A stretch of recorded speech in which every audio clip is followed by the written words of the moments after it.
जय श्री श्याम हारे के सहारे की जय हो। श्याम भक्तों, आज की जो कहानी मेरे पास आई है वो भाव की कहानी है, विश्वास की कहानी है। जो भी भक्त बाबा श्याम पर विश्वास करता है तब उसका उद्धार होना तय है। जो भी भक्त बाबा श्याम पर निर्भर हो जाता है तब बाबा श्याम कभी भी उसे अकेला नहीं छोड़ते हैं। आप बाबा श्याम की तरफ अगर एक कदम बढ़ाते हो ना तो बाबा आपकी तरफ 10 कदम बढ़ाते हैं। आज की ऐसी ही एक चमत्कार की कहानी आई है जो कि बाबा श्याम की शरण में जाने के बाद मात्र 10 दिनों में कृपा हो गई। तो आज की वीडियो में मैं अनीता जी के जीवन की सत्य घटना आप सबके साथ शेयर कर रही हूँ, जिसे सुनकर आपको भी पता चल जाएगा कि बाबा श्याम कितने चमत्कारी हैं। तो इस कहानी को सुनने के लिए वीडियो पर अंत तक बने रहें और वीडियो पसंद आए तो वीडियो को लाइक कीजिएगा और अपने ही चैनल मैजिक उपाय को सब्सक्राइब जरूर से कीजिएगा बाबा श्याम के चमत्कार को सुनने के लिए। अनीता जी कहती हैं, आज मैं अपने किस्मत पर पछता रही हूँ कि मुझे पहले बाबा श्याम के बारे में क्यों नहीं पता चला। जब मैंने इतना कुछ खो दिया तब उसके बाद मुझे बाबा श्याम के बारे में पता चला। मेरा नाम अनीता है, मैं यूपी की रहने वाली हूँ।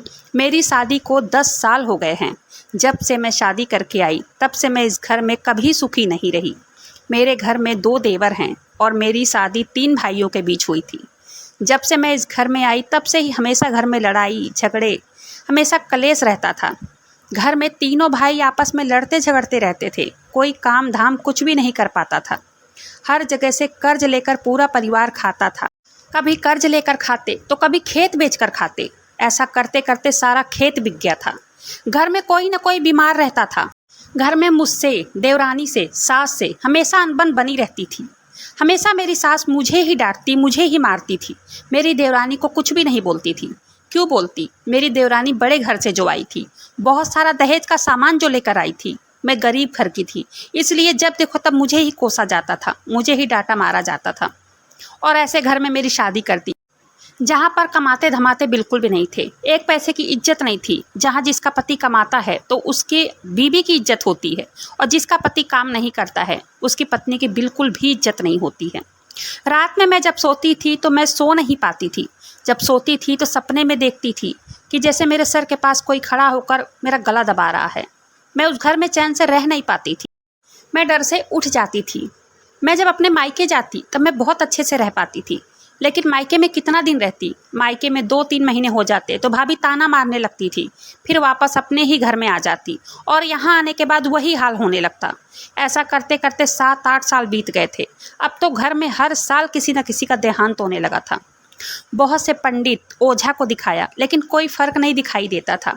घर में हमेशा हवन पूजा करते लेकिन कोई असर नहीं पड़ता था। पति ऐसा था, ना कि कोई काम करता और ना ही बच्चों को पढ़ाता लिखाता। उनका स्कूल में एडमिशन तक नहीं हुआ था। बच्चों की उम्र बड़ी होती जा रही थी। एक 8 साल का था, दूसरा 5 साल की थी।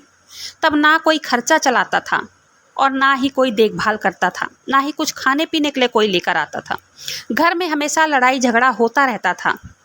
मायके मेरी माँ ने बुलाया। मेरी माँ ने कहा, बेटा तू मायके आ जा। तब मुझे मेरे पति मेरे मायके छोड़ने गए। वहाँ पर गई मैं, वहाँ एकदम चुप चुप सी रहती थी। तब मेरे बड़े पापा खाटू धाम मंदिर जा रहे थे। वहाँ पर उनकी एक पंडित से जान पहचान थी। तब मेरी बड़ी मम्मी कहने लगी कि बिटिया चल मेरे साथ दर्शन करके आ। तब मेरी मम्मी कहने लगे कि जाओ, कोई बात नहीं है, बड़ी मम्मी जा रही है, जाकर दर्शन कर लो, तुम्हें अच्छा लगेगा। तब मैं उनके साथ चली गई। तब हम सब खाटू धाम पहुँच गए। वहाँ से होटल से नहा धोकर बाबा श्याम के मंदिर के लिए पहुँच गई दर्शनों के लिए। बाबा श्याम के दर्शनों के लिए जब वहाँ पहुँची तो वहाँ रोज़ की तरह भीड़ रहती है। बहुत भीड़ थी। दुनिया भर से लोग आते हैं बाबा श्याम से मिलने। बाबा श्याम के चाहने वाले दूर दूर से आते हैं। मंदिर में घुसने के बाद किसी को वहाँ से हिलने का मन ही नहीं करता है, किसी का वहाँ से हटने का मन नहीं करता है। हर कोई बाबा श्याम को निहारना चाहता है। बाबा श्याम को हर कोई देखना चाहता है। और हमारे बाबा श्याम भी वैसे हैं, ना किसी की नज़र हटती है उन पर से और ना वो हटाने देते हैं। तो अनीता जी आगे कहती हैं कि जब बाबा श्याम के दर्शनों के लिए वहाँ पहुँची, जब उन्होंने बाबा श्याम को देखा तो वो बाबा श्याम को देखती ही रह गई, खो गई, बस निहारे जा रही थी बाबा श्याम को। और बाबा श्याम भी उन्हें देख रहे थे। वो बाबा श्याम को देख रही थी। मन में जितने भी प्रश्न थे वो सब खत्म हो गए थे। बाबा श्याम से वो कुछ बोल ही नहीं पा रही थी। ना भीड़ दिखाई दे रही थी, ना लोगों की आवाज़ सुनाई दे रही थी, बस बाबा श्याम ही दिखाई दे रहे थे।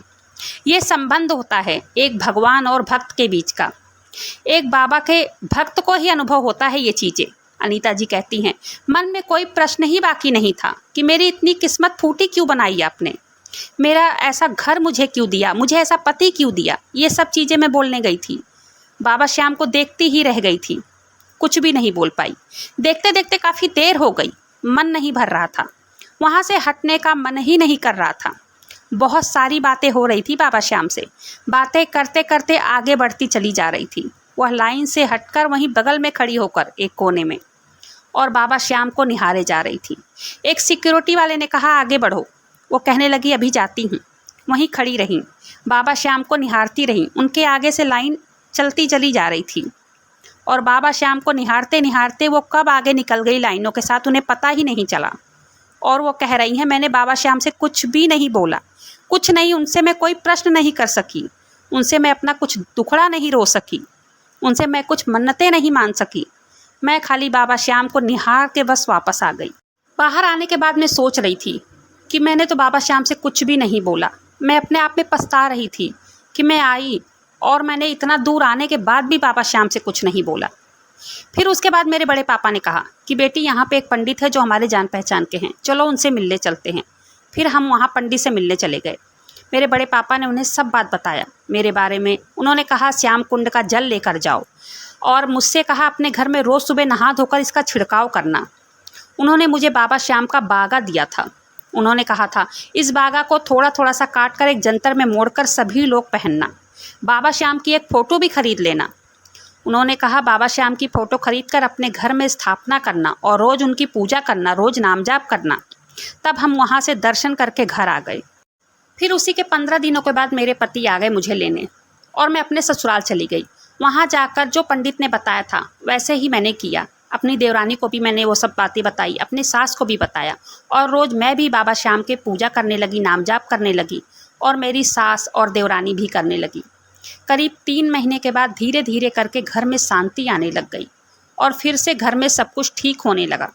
मेरा नाम जाप निरंतर चलता रहता था। वैसे मैं जब 15 दिन के बाद ही अपने घर गई थी, तभी से मेरे पति का दिमाग थोड़ा सा बदलने लग गया था। वो काम ढूंढने लग गए थे। मेरे पति को दिल्ली में वहीं किसी दोस्त ने काम लगवा दिया। मेरे पति वहीं पर एक कमरा देखकर ले लिए और फिर मुझे 15 दिन के बाद वो लेने गए थे। फिर हम सब वहाँ चले गए दिल्ली रहने। आज भी मैं रोज़ बाबा श्याम की पूजा करती हूँ, नाम जाप करती हूँ और अब घर में सब कुछ ठीक है। मेरा मन भी एकदम शांत रहता है। तब मैं भी घरों में झाड़ू पोछे बर्तन का काम करती हूँ। मैंने वहीं दिल्ली में ही अपने बच्चों का एडमिशन भी करवाया है। मेरे बच्चे की पढ़ाई लेट चल रही है, लेकिन क्या कर सकते हैं, गांव में बच्चे पढ़ते ही नहीं थे। अब मैं यहीं रहती हूँ। मेरे पति भी रोज़ ड्यूटी जाते हैं और मैं भी थोड़े बहुत पैसे कमा लेती हूँ।